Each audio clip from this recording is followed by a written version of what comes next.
شہید کی جو موت ہے وہ قوم کی حیات ہے۔ 6 ستمبر یوم دفاع پر ملک کے دیگر علاقوں کی طرح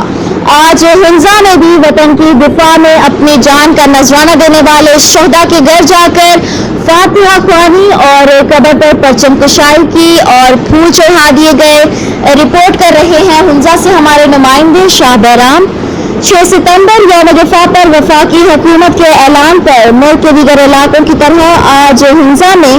ملک اور قوم کی دفاع کی خاطر اپنی جان کا نذرانہ دینے والے شہداء کے لواحقین سے پاک آرمی کے اہلکار اور ڈسٹرکٹ انتظامیہ کے عہدیداران نے شہداء کے لواحقین سے اظہار یکجہتی کی،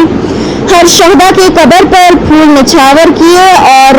شہید کی قبر پر فاتحہ خوانی کی اور شہید کے گھر درپیش مسائل کو سنا گیا اور اس کے حل کے لیے ہر طریقے کی مدد فراہم کرنے کی یقین دہانی کرا دی گئی۔ کیمرہ مین عباس علی خان کے ساتھ